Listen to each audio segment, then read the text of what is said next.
Mister खिलाड़ी cartoon art.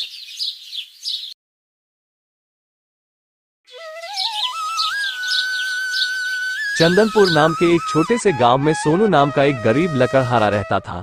वो रोज सुबह जंगल में लकड़ी काटने के लिए जाया करता था।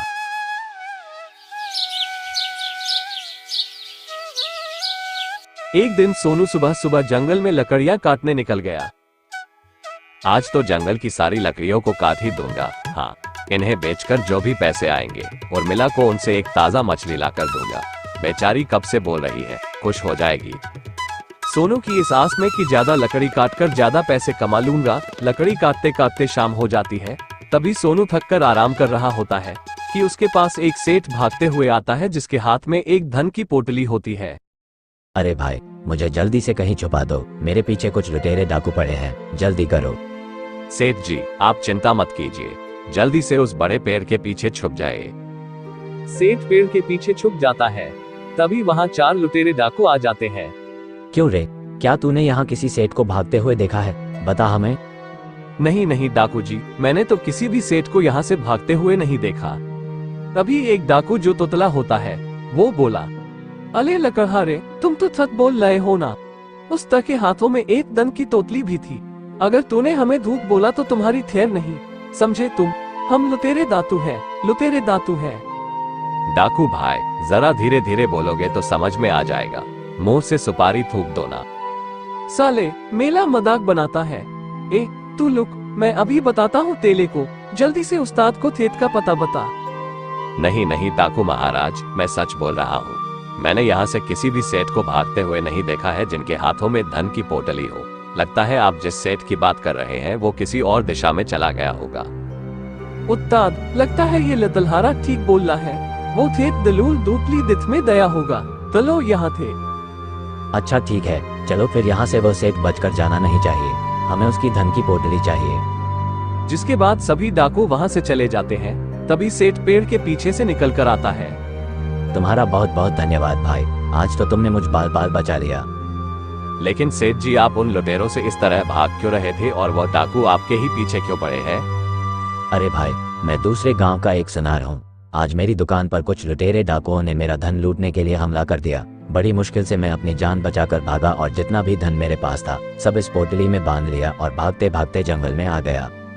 लुटेरे डाकू भी मेरा पीछा करते करते यहाँ तक आ गए। वो मुझसे मेरे धन की पोटली छीनना चाहते हैं। सेठ जी, वो डाकू आपको ही ढूंढ रहे हैं। यहाँ आपका ज्यादा समय तक रुकना ठीक नहीं होगा। आप मेरे साथ मेरे घर चलिए। जिसके बाद वो सेठ सोनू के साथ उसके घर जाता है। जी आ गए आप। मैंने आपसे कहा था ना, मुझे आज मच्छी ही खानी है। और यह क्या, आप किसे अपने साथ ले आए हैं जी? तभी सोनू अपनी पत्नी को सारी बात बताता है। तभी सोनू की पत्नी सेठ के हाथों में धन की पोटली देखती है और उसके मन में सेठ के धन को लेकर लालच आ जाता है। अरे वाह, इस सेठ की धन की पोटली में तो बहुत धन लगता है। अगर यह धन मेरे पास आ जाए तो कितना अच्छा होगा ना। आए हाय, मेरे तो मजे ही आ जाएंगे। अरे सेठ जी, आप चिंता मत कीजिए, आप यहाँ हमारे घर में रुक सकते हैं। लेकिन यहाँ अगर लुटेरे डाकू आ गए तो आपके इस धन की पोटली को तो वो लूट कर ले जाएंगे।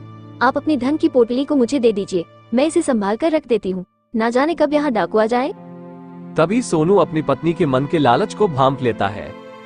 नहीं नहीं सेठ जी, आप एक काम कीजिए, मेरे घर में ही एक गड्ढा खोदकर उसमें ही यह धन की पोटली छुपा दीजिए। वो डाकू कभी नहीं जान पाएंगे आपने अपने धन की पोटली कहाँ छुपाई है। ठीक है भाई, अगर तुम कहते हो तो मैं अपनी इस धन की पोटली तुम्हारे घर की जमीन में गड्ढा खोदकर छुपा देता हूँ। सेठ धन की पोटली को मिट्टी के नीचे दबाकर आता है और आकर आराम से सो जाता है। सोनू जहाँ सेठ ने अपने धन की पोटली छुपाई थी वहाँ खड़ा होकर धन की रखवाली करता है। तभी वो सोचता है, अगर सेठ की धन की पोटली डाकू ले गए तो सेठ के धन के साथ साथ लकड़ी बेचकर साल भर की जमा पूंजी मेरी भी लूट ले जाएंगे। नहीं नहीं, मैं ऐसा नहीं होने दे सकता। इसके बाद सोनू एक पोटली में अपना धन रखकर वही जंगल में जाता है और जहाँ वो लकड़ियाँ काटा करता था वहीं झाड़ी में वो धन छुपा देता है और वापस अपने घर आ जाता है। थोड़ी देर बाद सोनू के घर पर 4 लुटेरे डाकू आ जाते हैं। अरे ओ लकड़हारे, तूने हमें धोखा दिया। वह सेठ तेरे ही घर आया था। अब बता वह कहाँ है, हम तुझे नहीं छोड़ेंगे। लुटेरे डाकुओं का सरदार नाम है मेरा। अच्छे अच्छे की टाए टाए फिस कर देता हूँ और तुम मुझसे ही होशियारी करने चला था। सेठ जी कहाँ चले गए? लगता है वो सेठ जी भाग गए।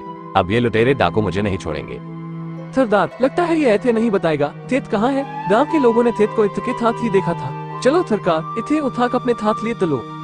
नहीं नहीं डाकू महाराज, मुझे नहीं पता कि वो सेठ कहाँ है, उसकी धन की पोटली कहाँ है, मुझे नहीं पता सरकार। वो सेठ थोड़ी देर पहले यही तो था, लेकिन अब मुझे नहीं पता वो कहाँ गया। डाकू महाराज, माफ कर दीजिए मुझे। तभी सोनू की पत्नी उर्मिला वहाँ आती है और डाकुओं के सरदार से कहती है, नहीं नहीं, छोड़ दीजिए इन्हें, यह मेरे पति है, इन्होंने कुछ नहीं किया। मैं आपको बताती हूँ, आपको सेठ के धन की पोटली ही चाहिए ना? धन की पोटली यहाँ मेरे घर में जमीन के नीचे गड़ी दफन है, आप उसको खोद कर ले जाइए, लेकिन मेरे पति को छोड़ दीजिए। अच्छा, तो थेत ने धन की पोटली यहाँ छुपाई है। उस्ताद, मैं बोलता हूँ, जल्दी ते जमीन खोद कर निकाल दीजिए धन की पोटली। हाँ, तुम लोग क्या देख रहे हो, जल्दी से जमीन खोदो। तभी वो लुटेरे डाकू सोनू के घर में जमीन खोदना शुरू कर देता है, लेकिन काफी देर तक उन्हें कोई भी धन की पोटली नहीं मिलती। अरे, यहाँ तो कुछ नहीं है, आखिर कहाँ गई धन की पोटली? तुम दोनों मेरे साथ मजाक कर रहे हो। तुम दोनों उस सेठ का धन अकेले ही हड़पना चाहते हो। हम लुटेरे डाकू हैं, हमारे साथ होशियारी करते हो। अरे सरदार, ये दोनों पति पत्नी हमारे साथ मजाक के मूड में न जलाते हैं। इन्हें नहीं पता हम कोई मामूली डाकू नहीं है, हम लुटेरे डाकू है।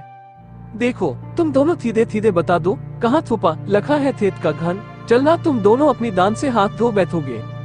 तभी वहाँ पर सेठ आ जाता है। सेठ को देखकर सोनू और उसकी पत्नी हैरान रह जाते हैं। डाकू महाराज, आप इन दोनों मासूम पति पत्नी को छोड़ दीजिए, उन्हें नहीं मालूम कि मैंने अपना धन कहाँ छुपाया है। जब सोनू की आंख लग गई थी तो मैं खुद ही उठकर अपने धन की रखवाली करने लगा। उसी समय मैंने तुम्हें आता देख लिया, इसलिए मैं अपने धन की पोटली उठाकर वहाँ से भाग गया। तुम चलो मेरे साथ डाकू महाराज, मैं आपको अपने धन की पोटली देता हूँ, लेकिन सोनू और उसकी पत्नी को छोड़ दो। अच्छा हुआ थे दो तुम यहाँ आ गए, वरना हमारे उस्ताद तुम्हें नहीं थे भी ढूंढ निकालते। इसके बाद सेठ और सोनू उन चारों डाकुओं के साथ उस जंगल के रास्ते चल देते हैं। वो लोग वहीं पहुँचते हैं जहाँ सोनू लकड़ी काटा करता था। थत थत बता, कहाँ छुपाया है अपना धन? जल्दी बता, दिमाग की थोती मत कर, बता रहा हूँ। डाकू महाराज, मैंने अपने धन की पोटली यहाँ जंगल में उस झाड़ी के पीछे छुपा दी थी, तुम मेरे धन की पोटली निकाल कर ले जाओ। सोनू सेठ की यह बात सुनकर बहुत हैरान रह जाता है, क्योंकि यह तो वही जगह है जहाँ पर सोनू ने अपना धन छुपाया था। तभी डाकू जंगल में उस झाड़ी के पीछे जाता है और वो धन की पोटली निकालते हैं। सोनू ये देखकर हैरान रह जाता है, क्योंकि वो तो सोनू की ही धन की पोटली थी। हे भगवान, ये तो मेरी ही वर्षों की मेहनत से जमा किया हुआ धन था, लेकिन सेठ इसे अपना धन क्यों बता रहा है? हे भगवान, अब मैं क्या करूंगा? इस सेठ ने तो मेरे साथ धोखा किया है। हाय हाय, अब तो मेरे पास कुछ भी नहीं बचेगा। अरे वाह वाह, हमें तो माल मिल गया। देखो सरकार, ये लहा थेत का धन। अब चलो यहाँ से, यह धन तो हमारे लिए बहुत है। आखिरकार हमने थेत का धन लूट लिया। इसके बाद वो डाकू वहाँ से सेठ की धन की पोटली लेकर वहाँ से चले जाते हैं। सेठ जी, आपने ऐसा क्यों किया? आपने अपना धन ना देकर उन लुटेरे डाकुओं को मेरी मेहनत से जमा की हुई पोटली को ले जाने दिया और अपना काफी धन ना जाने कहाँ छुपा दिया। यह आपने अच्छा नहीं किया सेठ जी, अब मैं क्या करूँगा? अरे अरे सोनू, तुम दुखी मत हो, मैंने तुम्हारे साथ कोई अन्याय नहीं किया है। जब तुम यहाँ इस जंगल में अपना धन छुपाने आए थे, उसी वक्त मेरी आंख खुल गई और मैं तुम्हारा पीछा करता करता यहाँ आ गया था। मैं सब देख लिया था, लेकिन जैसे ही मैं तुम्हारे घर वापस जा रहा था तो मैंने देखा कि वही लुटेरे डाकू गांव के कुछ लोगों से तुम्हारे घर का पता पूछ रहे थे। मैं जान गया था कि अब यह मुझे ढूंढते ढूंढते तुम्हारे घर ही आएंगे, इसलिए डाकुओं के तुम्हारे घर पहुंचने से पहले अपना छुपाया हुआ धन तुम्हारे घर से निकाल कर ले गया था। लेकिन मुझे मालूम था बिना धन लिए लुटेरे डाकू वापस नहीं जाएंगे, इसलिए मैंने अपने धन की बजाय तुम्हारे धन का रास्ता उन्हें बता दिया, क्योंकि मेरा धन तुम्हारे जमा किए गए धन कई गुना अधिक था। तभी सेठ अपने कुर्ते की जेब से धन की पोटली निकालता है। ये लो सोनू, तुम्हारा जो धन लुटेरे डाकू लेकर गए हैं, यह उनसे कई गुना ज्यादा है। अब तुम अच्छे से अपनी जिंदगी बिता सकते हो। सेठ जी, मुझे माफ कर दीजिए, मैंने आपके बारे में कितना गलत सोचा। मुझे लगा आपने उन लुटेरे डाकुओं को अपना धन ना देकर मेरे धन का रास्ता उन्हें बता दिया, तो आपने मेरे साथ अन्याय किया। लेकिन आपने तो मुझे ये सोने चांदी के जेवर देखकर मेरी नया ही पार लगा दी है। आपका बहुत बहुत धन्यवाद सेठ जी, आपने अपनी सूझबूझ से उन लुटेरे डाकुओं को अच्छा बेवकूफ बनाया है। इसके बाद सेठ अपने गांव लौट जाता है और सोनू अपनी पत्नी के साथ खुशी खुशी रहने लगता है।